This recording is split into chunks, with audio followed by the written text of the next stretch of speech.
गरीब परिवार के घर आई 9 देवियां। सविता हाथ सिलाई मशीन पर कपड़े सिल रही थी। पुरानी होने की वजह से सिलाई मशीन जोर जोर से खटखट की आवाज कर रही थी। हे माता रानी, ये सिलाई मशीन कितनी आवाज कर रही है, ठीक से कपड़े भी सिल नहीं पाते।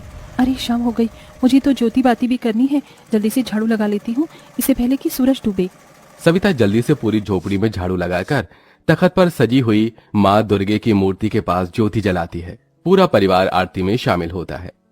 अम्बे तू है जगदम्बे काली, जय दुर्गे खप्पर वाली, तेरे ही गुण गाई भारती ओ मैया, हम सब उतारी तेरी आरती। जय माँ दुर्गे, जय माँ दुर्गे। माँ जी, बाबू जी, आरती लीजिए। जय माँ दुर्गा। तभी सविता की नन्ही सी 6 साल की बेटी वैष्णवी हाथ फैलाकर प्रसाद मांगती है। माँ पिलछा दो ना मुझे। मेरी बिटिया रानी को प्रसाद चाहिए। अच्छा ये लो। ये का माँ बताची, तुम कभी माता रानी को मेवे मिठाई का भोग क्यों नहीं लगाती? पता है लोग मंदिर में माँ दुर्गे को महंगी महंगी मिठाई फल चढ़ाते हैं।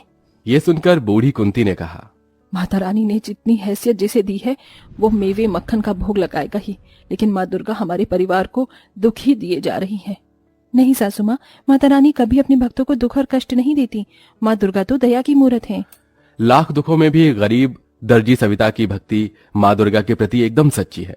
जब कभी उसके परिवार का विश्वास माँ दुर्गा के लिए डगमगाता तो वो माँ दुर्गा के लिए उनके मन में आस्था और प्रेम जगाती थी। परिवार में बूढ़े सास ससुर, पति मुरली था। सविता दिन दिन भर दर्जी का काम करके कपड़े सिलती, जिससे कपड़े सिलकर भी मिली ज्यादातर कमाई के पैसे वो माँ की पूजा प्रसाद में लगा दिया करती। सविता बहू, अब रहने भी दे, बाकी कपड़े कल सी लेना। तेरा देह नहीं थकता क्या? ये सवेरे की लगी है कपड़े सिलने को। माँ जी आप सो जाइए, अभी मुरली भी नहीं आए, उन्हें खाना खिलाना है। तभी मुरली थका हारा काम से घर आता है। अजी आ गए आप?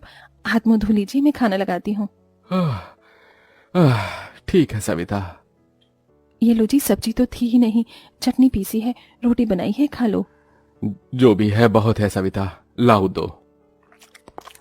बढ़िया बना है सविता चटनी रोटी। सुनो जी, मालिक ने पैसे दिए क्या? कल से नवरात्रि शुरू है, घर में कलश रखना है। नहीं सविता, मालिक ने 1 रुपया नहीं दिया। इसी आस में दिन भर चिलचिलाती धूप में काम किया, ईंट बालू ढोया।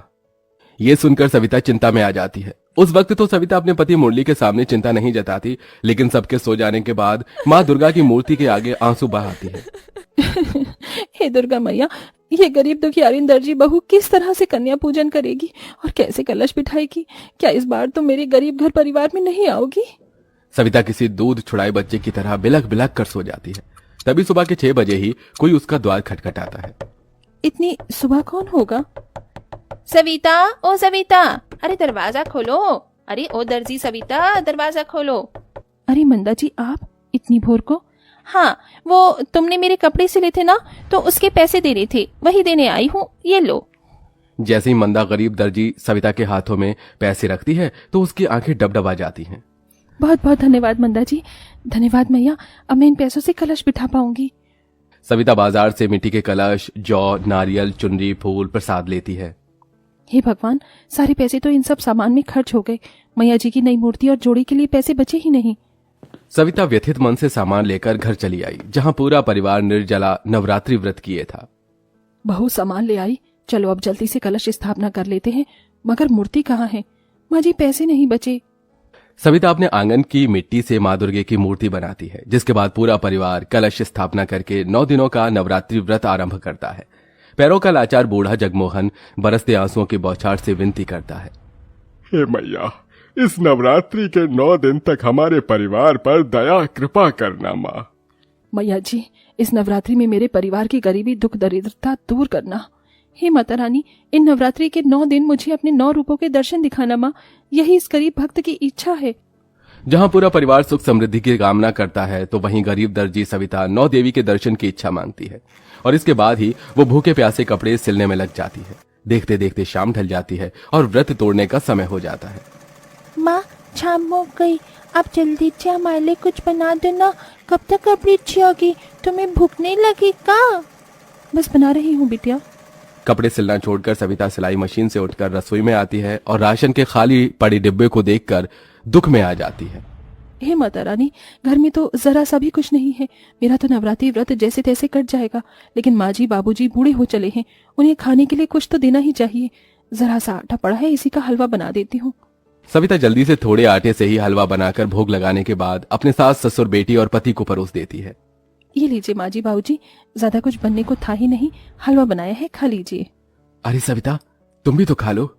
नहीं जी, आप सब खाइए, जरा सा तो है हलवा।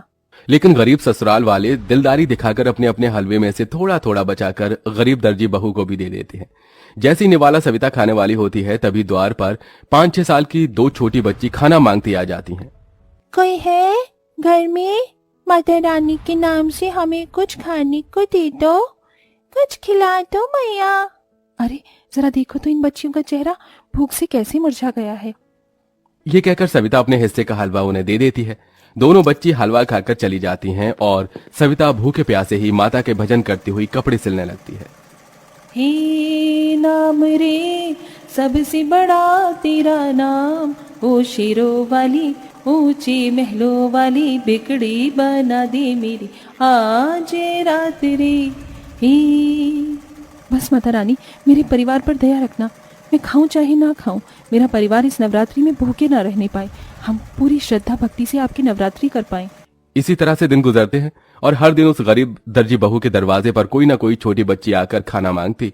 सविता 9 दिनों तक कभी माँ की मूर्ति के आगे बताशे का भोग लगाई, कभी पूरी चढ़ाती तो कभी कुछ फल। ये उसे गरीब दर्जी की भक्ति ही होती है जो नवरात्रि के 9 दिनों तक उसके घर का दिया बिना बुझे जलता ही जाता है। 9 दिनों तक कष्ट और कठिनाई उठाकर वो भूखे प्यासे व्रत में ही कपड़े तो सिलती है, लेकिन उसे कोई पैसे नहीं देता और 9वां दिन भी आ जाता है। तड़के सुबह से ही सभी के घरों से हलवा पूरी चने के प्रसाद की खुशबू उमड़ रही थी। माँ, हम कंजक का प्रसाद कब बनाएंगे? आज तो नवरात्रि है। माँ जी, मैं पैसे मांगने जा रही हूँ, देखती हूँ कोई अगर पैसे दे दे। कविता आस पड़ोस के घरों में जाती है। नमस्ते कामिनी जी, आज कंजक है, मुझे कंजक बिठाना है, हाथ में 1 रुपए भी नहीं। सिलाई के पैसे दे देती तो। अरे दे दूंगी भाई, मैं तेरे पैसे लेकर भाग थोड़ी रही हूँ, अभी तो जा। हर जगह से सविता को निराशा ही मिलती है।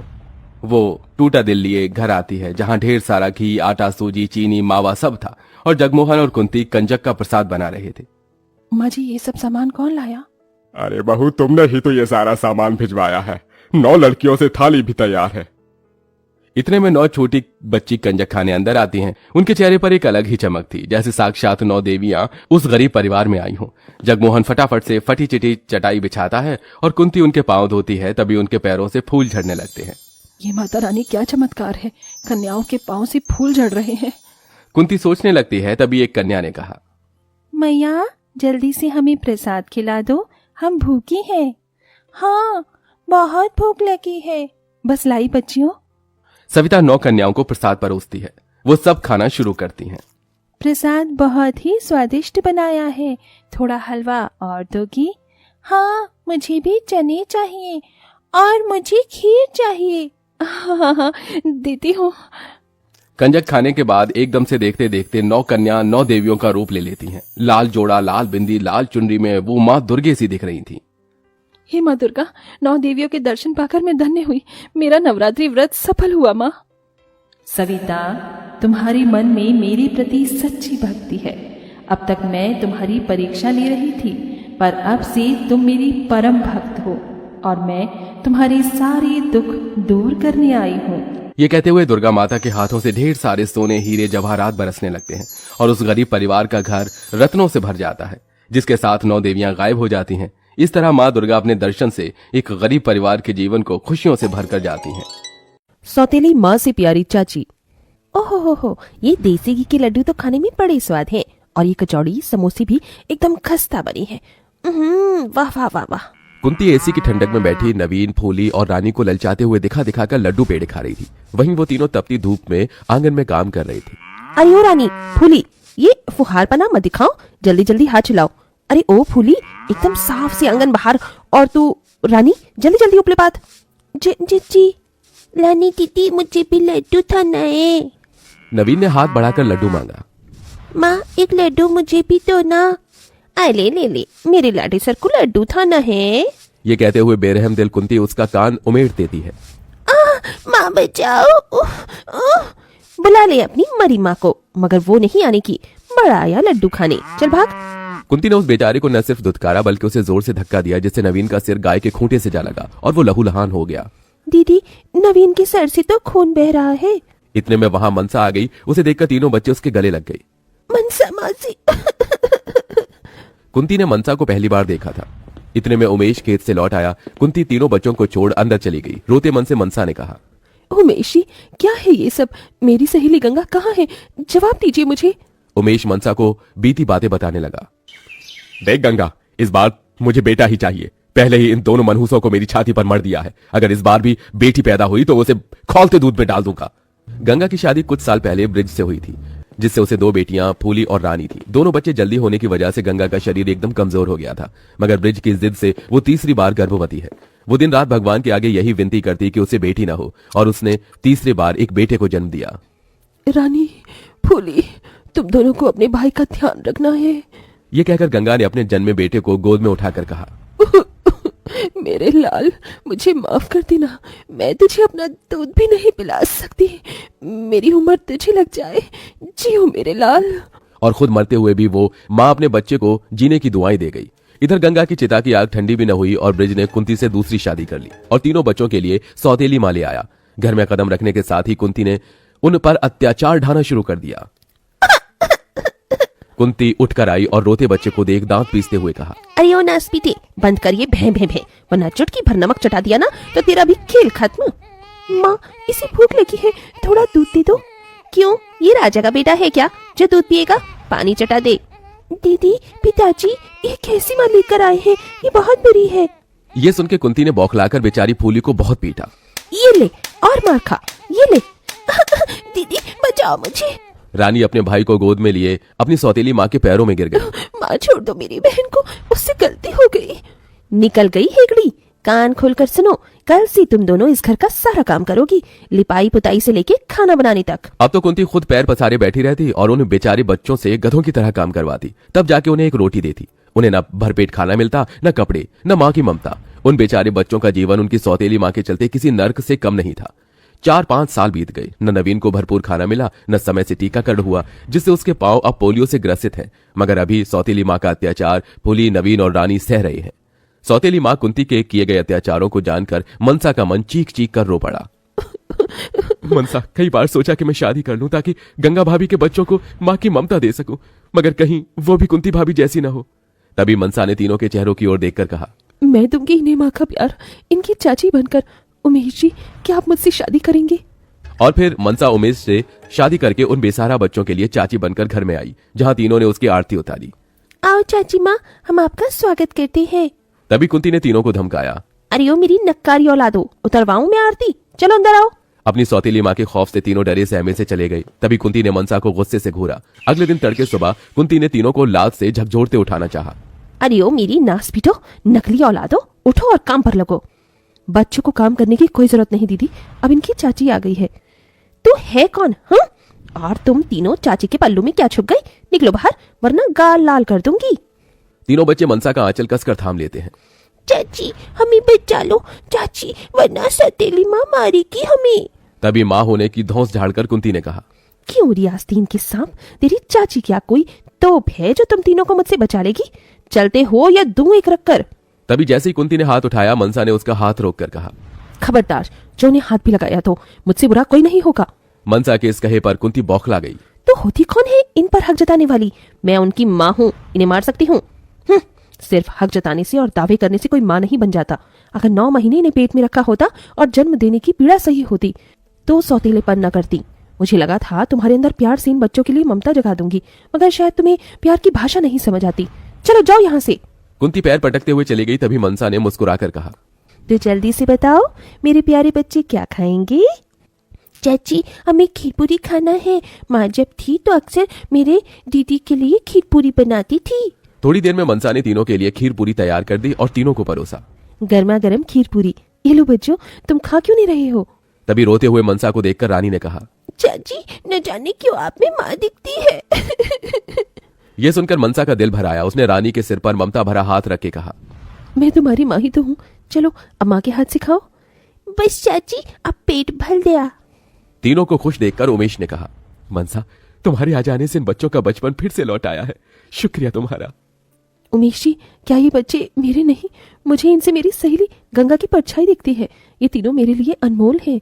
दिन बीतते गए मनसा ने नवीन को पोलियो ठीक करने के लिए खुद को पूरी तरह झोंक दिया। वो उसके पैरों की मालिश करती, जिससे नवीन आम बच्चों की तरह चलने फिरने लगा। इधर कुंती जल भुन रही थी और उस रोज वो तीनों को खींच कर लाने लगी। जब देखो चाची के चमचे बने फिरते हो, चलो यहाँ से, वरना तीनों की टांगे तोड़ दूंगी। चाची हमें बचाओ, ये साले माँ बहुत बुरी है। कुंती उन्हें घसीटने लगी, तभी एकदम से ब्रिज आ गया और उस दिन जैसे उसके अंदर का सोया हुआ पिता जाग उठा। कुंती, छोड़ दो बच्चों को। माँ हमें छोड़ दो। तीनों भर्राई आंखों से जाकर मनसा से लिपट गई। चाची चाची। तभी कुंती ने अपनी एक नई चाल चली और ब्रिज को बुरी तरह भड़काने लगी। अजी आप बच्चों को इसके हवाले सौंप रही हैं? ये इनका मन बढ़ा रही है। बच्चों पर लगाम खींच कर रखना चाहिए। मैं इनकी माँ हूँ, इनका अच्छा ही चाहती हूँ। तभी ब्रिज ने स्नेह भरे नजर से अपने तीनों बच्चों की ओर देखकर कहा, बच्चों, तुम किसके साथ रहना चाहते हो?